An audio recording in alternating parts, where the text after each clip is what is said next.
The views and opinions expressed by participants in the following public affairs program do not necessarily reflect the position or beliefs of WDEF or its staff.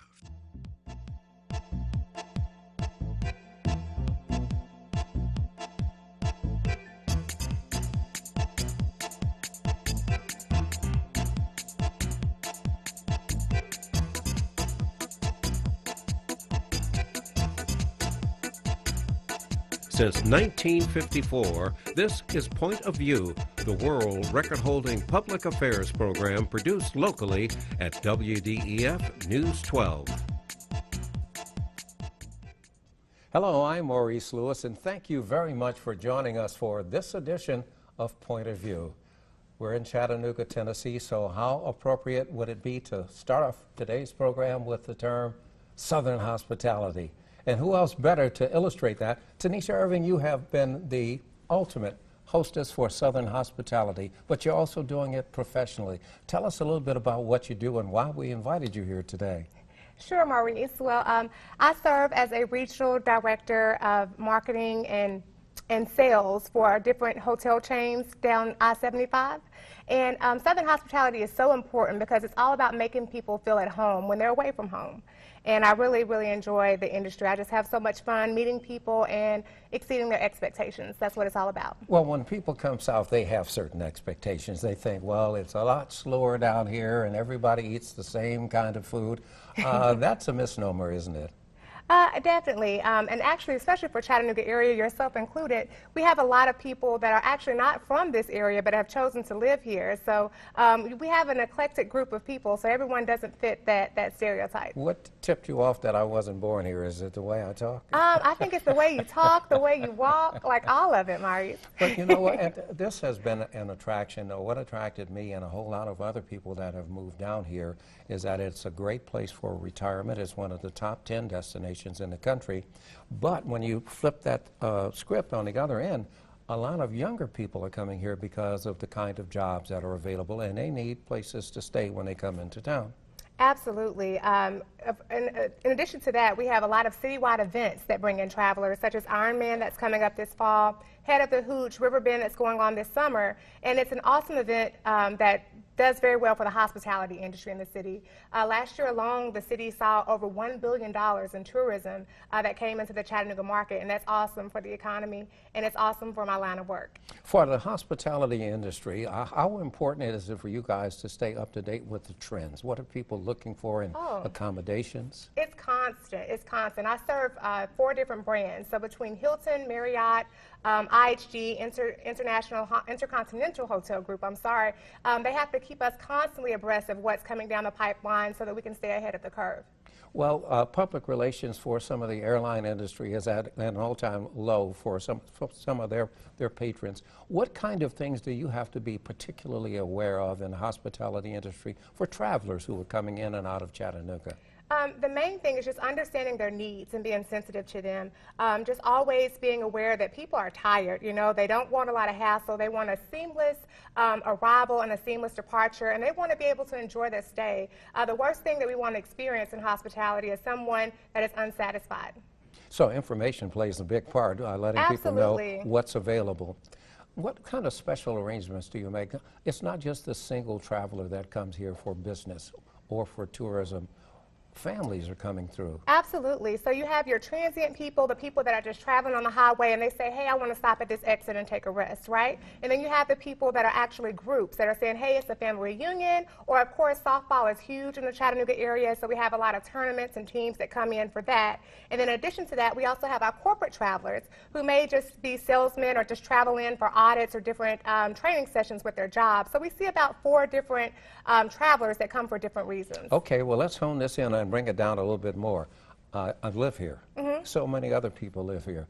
I'm tired of being in my apartment. I want to have a special date with somebody that I like. Yes. Is it affordable, number one? Absolutely. It's always affordable. And the thing is, it's called a stay vacation, a staycation. It's extremely popular. I would definitely suggest to travel during the week because during the weekend is when we have a lot of tourists that come to the area. So if you want the best rate, try to book on a Thursday or Monday night, and I'm sure that hotel will give you the best rate possible. And treat yourself. Since it's a weekday, which is typically slower for some hotels, you know, go out for the suite, and I'm sure that you'll get a sweet deal. Okay, sweet deals always mean saving money. That's right. So during the week, can you save money as opposed to weekend rates? Yes, typically you can get a better rate during the week, especially on a Sunday night. That tends to be a slower night for hotels than you can on like a Friday or Saturday night. What if I want something special like a real romantic night? Are there people in the hospitality industry that would work with me to set up, you know, with the roses and the lobsters or whatever? Or what if she wants to treat her guy? Hey, the hotel will help you out with that. You just reach out to the sales department. Some full-service hotels actually have a concierge department that will take care of you. But you can actually, for the Hilton brand, for instance, when you put in your profile, you can say, I want a bedroom full of 20 pillows with candles all along. And the hotels will actually... Are you all getting all this out there? And the hotel will actually do it. We have a lot of great stories around the brands where people have said, hey, you know, this is the first hotel that really saw my request and made it happen. But yes, they will definitely do it. Our Nikki Nicholson, one of our staff members, does those kind of romantic things. But now you wear many hats. In addition to the hospitality industry, you are also very much involved in the community with your radio show with our good friends over at Brewer Media. And you also do some entertainment stuff. What's coming up on the entertainment venue for you? So, Maurice, on the entertainment side, I've actually signed up to participate in this year's, the 10th anniversary, actually, of Dancing with the Chattanooga Stars. It's a fundraiser competition to benefit the Partnership for Families, Children, and Adults. And I'll be dancing to honor their Family-Focused Solutions program. So I'm really honored, you know, to be a part of it. And I'm just busy. I'm trying to do these events and do different fundraisers so that I can meet my goals. So, okay, getting in shape. I mean, you probably, you appear to be in very good shape, but well, dancing under scrutiny is a whole different matter. It really So how are is. you doing with your training? Hey, I just left from training earlier today. It's something that has become a part of my life. I really enjoy it. I really enjoy performing. I went to the Performing Arts School here in Chattanooga, the Center for Creative Arts. So the stage is really a second home for me, but it's been quite some time since I've had the, you know, the honor of hitting the stage. So I'm really excited. I'm not worried about the stage part, but I am just really focused on the fundraising part right now. Did you have an opportunity to choose your partner, or is the partner assigned? He was assigned. His name is Brendan Barranco. He's a very proud Barranco. Yeah, I hope I got that right, Brendan. It. He is an Italian professional dancer. He actually just got back from Italy for traveling overseas for about 10 days for a professional dance competition. So he's really serious about what he does and how he instructs. And I'm really excited. He's like, Tanisha, this is going to be the crowd pleaser. So get ready, June 3rd at the Tivoli. It's going to be amazing. So the tickets are how much? The tickets start at $50 and they go up to $200. The $200 ticket does, it's a part of the VIP package, so it includes a pre-party at the Walden Club, complete with free parking. It's going to be a really fun night. So for people who may not be able to make that, you do so many other things. How do you find time in your busy schedule to always see and to give back to the community? You know, I just have to keep my priorities in order. Maurice, that's just my focus. I keep, you know, God first, my relationship with my husband, my family, then my job, and then what's left, I try to give back to the community. As long as I have that in congruence, then I know I have the time to give back to my community. Well, you always have time for us, and you're always welcome here on the show. We want to thank you for what you do. Thank you, Maurice. And you keep on doing it. Thanks so much. Our best to you. You know, there's an untold story when we think about families and relationships. Today versus yesterday, the good versus the bad. We'll take a look at that when Mark West and his guests step up on the next edition here on Point of View. It takes less than 1 minute to find out if you may have prediabetes, and you can do it here. So what are you waiting for? Just go to the site. Hi, welcome back. I'm Mark West. Glad to have you back for this segment of Point of View. Today I have as my guest Willie Richardson. Willie is a speaker, an author, a father, and also a marriage coach. And we're going to be talking today about his latest book, his new book, Game Over, A Father Unfolds. Welcome, Willie. Thank you, Marks, for having me. Good to have you Thanks, here. man. So let me ask you, this book, as I've read through it, it's about a father-daughter relationship. Now, what compelled you to write a story or a book about this relationship? Good question. This book came out of 20 years of just seeing many women and girls growing up and falling to the praise of what a lot of guys were doing. So I grew up in a home with 3 sisters, and so I had a heart for young ladies, and what I was seeing was very disheartening. And what I found out later on was that they were lacking something, and it wasn't a boyfriend, it wasn't a man, it was the love from their fathers. So the love from their father. Now, I read an interesting sentence you talked about. There's nothing more special for a daughter to hear from their father than the words, "Daddy's little girl." What did you mean by that? Daddy's little girl is something that women from babies, 5-year-old, I got a 7-year-old, she loves to hear Dad's little girl. And all women, that's a claim to fame. I'm Dad's little girl. In other words, I am somebody's already. And when a girl hears that, and a woman hears that, and she knows that she's secure in that, she walks with more confidence. She walks with more self-esteem. And because she's Daddy's little girl, and she knows she's protected. Okay, so when someone doesn't hear, when a daughter or a little girl doesn't hear those words or feel that affection, what happens? What are you seeing happening? What I've seen over several years is a just thirst for that attention and willing to do a lot of things, and even dangerous things that can hurt her in the future. Her future relationships, her future marriages, more promiscuity, less feeling secure about herself. And so when that father is not there to teach her that, she kind of goes off and runs to get that attention from other boys. Right. Well, you know, I noticed in your book you have a lot of references to Scripture, to the Bible. Mm-hmm. And I think it's interesting that Chattanooga is the #1 Bible city in America a couple years ago. Right. Do you see that we have problems here in Chattanooga in this regard, or is Chattanooga kind of exempt from this special relationship problem? I wish Chattanooga was exempt, but like other cities, it's not. But what we do have here is a strong family community, I believe. This is a family town, and that's one of the benefits from being in Chattanooga. As far as the Bible Belt, I think our churches, we could do a little more when it comes to fathers, when it comes to really impacting and penetrating their relationship, because a lot of the women that are in our communities are still suffering from their daddy issues. And so churches could even do more, I believe. So as you're sharing this message with people, are you finding some conflict from people as far as actually receiving this message that there is a special bond in relationship? Oh, it's automatic. I talk to women, I talk to fathers, and they say, where were you 15 years ago? My daughter's 19, my daughter's 16, she's getting a lot of attention from boys, I don't know what to do. And you know, as men, sometimes we don't get the opposite sex. And the same things happen with our daughters. They're the opposite sex, so we kind of don't get them. And so a lot of positive feedback when I share with them simple tips on how to really go deeper with their daughters. Okay, you said simple tips. What are some tips? If there's a dad listening right now who's got a daughter, what are 2 or 3 tips you might share with him about developing that bond? It's simple, but it's hugs, attention, talking, and listening. Okay. Girls need hugs, just out of the blue. Come here, give me a hug. Attention, take them on a walk. Chattanooga's a beautiful place, walking bridge. Just walk, and don't even, have any kind of agenda. Just walk and just talk about her day. Attention, listening. Okay, I mean, as men, we typically don't listen very well a lot of times, and our girls have a lot to say, and a lot of times dads kind of shut down, like, oh, I got other things to do. But listening to her and just talking to her, sharing old stories of when you messed up as a guy growing up, or when you had a different trial in your life where you bounced back from. So hugs, attention, talking, and listening. Take her and let her be a part of your life.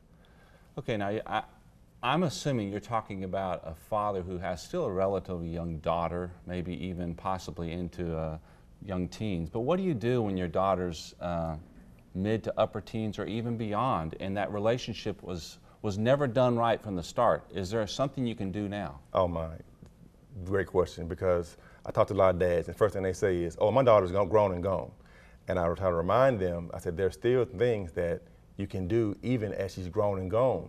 For instance, I talked to one father, his daughter was in UTK, And he was like, man, she doesn't really want to talk to me. She doesn't really want to, you know, communicate with me. I said, hey, guess what? Bust up at the school. Just pop up and say, hey, I want to take you out. I said, whatever you did to get your wife's attention, do the same thing with your daughter. Yeah. Get her attention. Let her know that you're available, and not just to tell her what to do, but to, like I said, invite her into your life. So just pop up and say, hey, how you doing? I just wanted to check on you and see how you're doing. She may be embarrassed a little bit, but guess what? Her girlfriends will be like, wow, I wish my dad would just pop up on me like that and see how I'm doing. Yeah. And so those are things you can do as they get older. But as they, even younger, breakfast. You know, set up a once a month time to go to breakfast on Saturday morning and sit down and just chit chat. Yeah. Wow, those are good ideas for sure. But then tell me, Willie, how do you know what you're saying really works? I mean, this is just your view, right? This is all just, I mean, well, good. And once again, great question. I spent several years, 10 to 12 years in the public schools and private schools.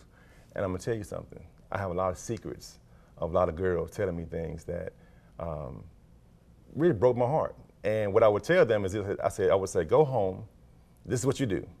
Your dad doesn't realize that he's missing it on these areas.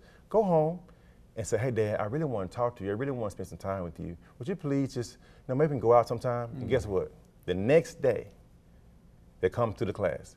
Mr. Willie, my dad's going to take me out. We're going to go such and such place. I'm so happy. I said, I told you. I said, your dad is not crazy. I said, if you open up your mouth and say what you need, because dads typically think they're doing enough by putting a roof over their heads, clothes on their backs, shoes on their feet. And so dads typically are providers. And we miss the point of providing the emotional attachment. And so that's what daughters are desperately needing. That daughters want to see you eye to eye. Faith is like a wife. A wife wants to see your eyeballs when you're talking to her. And so, but over years of seeing the success, of seeing dad stepping up, after one conversation, I knew then that, wow, there is a serious need for dads to be empowered. What I picked up here, though, is that we typically focus on what the dad needs to be doing, and for sure, he's the leader, he needs to take the lead. But if a daughter's old enough to understand what we're talking about right now, there's things that she can do, and I like what you just suggested. So really, it is a two-way street. It's a two-way street, yeah. So the daughters, no matter, maybe they're teens or whatever, there's some things they can do, it sounds like. Oh, most definitely, because especially generationally, for instance, you have the baby boomer generation, my dad's generation. They're not typical to come out and express themselves emotionally. So I tell daughters who have dads in that generation, I say, hey, listen, your dad's, he's set in his ways. So you may have to meet him halfway and say, hey, Dad, can I have a hug? And I guarantee you, he'll give you a hug. But he just didn't know and understand how important that is. And so, so it's generational. When you got generation gaps, World War II dads, baby boomer dads, my generation dads, it's a gap there. So I teach daughters how to bridge the gap. Sure. Bridge the gap. Yeah. Well, that's great, Willie. And again, your book is Game Over, A Father Unfolds. Thanks for coming in today, and I hope we'll have you back sometime to talk further about this. Oh, man, I'm awesome. Thank you for having me. All right, next on Point of View, yes to life, no to guns. Stay tuned. You taught him how to hit a baseball, how to hit a receiver. You even taught him how to hit the open man. But how much time have you spent teaching him what not to hit?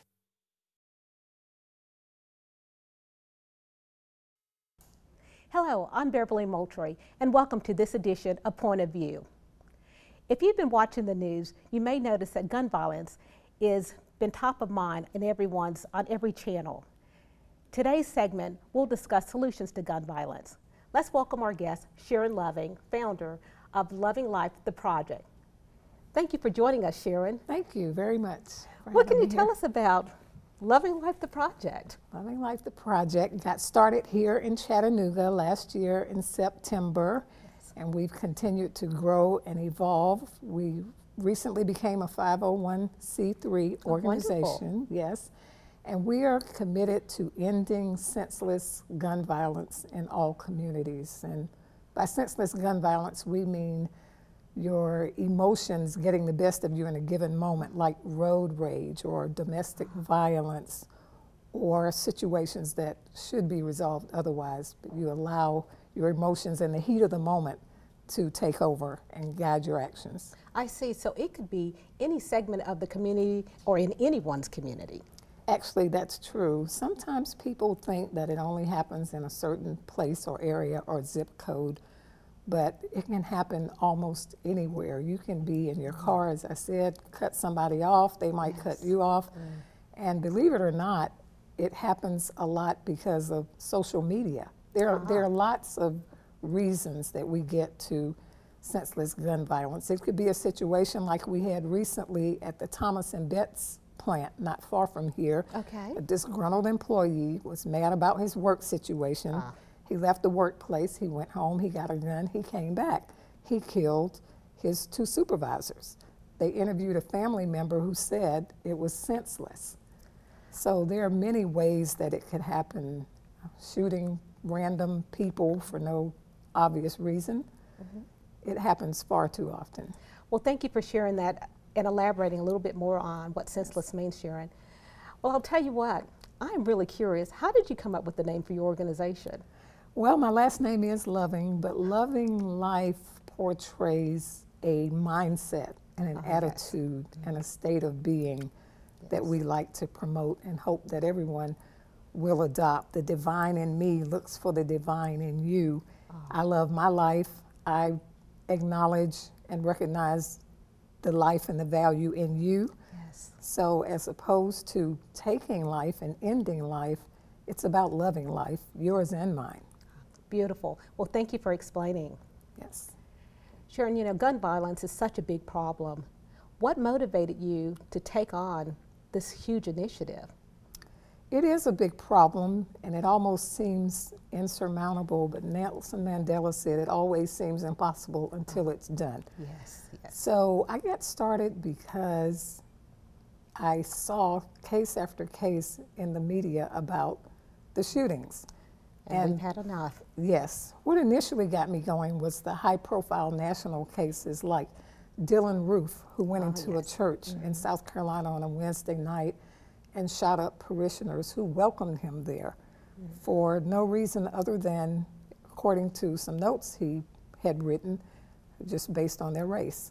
Cases like Walter Scott, an unarmed black man who was shot in the back by an officer who just last week pleaded guilty to violating his civil rights. Cases like Sandra Bland, Philando Castile, who was shot in the car with his fiancee and her child, and by all accounts he had complied with the officer's questions. So those are what I mean by the cases that got me going.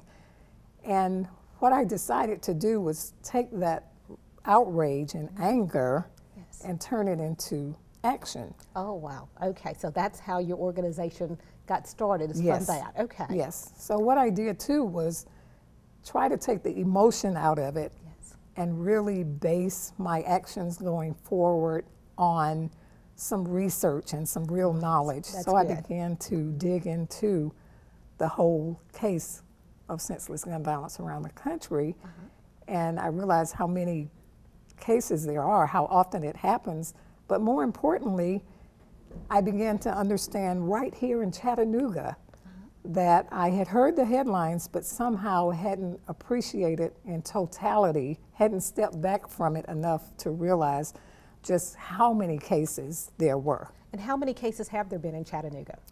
Well, the statistics here are not really good. In 2016, we had, I believe, 32 or 33 homicides. Okay. That was more than we had in 2015, and that was more than we had in 2014. I see. So it's trending in the wrong direction. So we decided to use our voice and our actions along with other groups. There are other groups here in Chattanooga that are focused on families, which we believe is very important as well. Yes. But just looking at statistics, it didn't look good. And just last week, it was published that Chattanooga is now on the top 10 list of most dangerous cities to live. Oh my. So even though I live right here, somehow I just hadn't really taken a hard look at it. Understand. Well, when I think about the information that you've just shared, and you referenced that the statistics or the trend is going in the wrong direction, I also think about the financial impact that that has on communities, on families, I'll just say on the taxpayer when there is violence of any sort, especially gun violence. And I believe that I read somewhere that it is in the billions. Yes, according to the Centers for Disease Control, they estimate, based on data from a few years ago, it's a very conservative estimate. They estimate it to be $229 billion annually. So realistically, it's probably more than that. But it involves first responders, medical costs, attorney fees, counseling, lost wages and income, lost productivity and quality of life. There's a lot that goes into that number. Well, that's pretty significant and definitely has an impact on our local community. Well, Sharon, my question for you would be this then. How is your organization creating positive pathways to help improve the lives here in Chattanooga? Okay. What we do is every day we do something to promote our cause to eradicate senseless gun violence.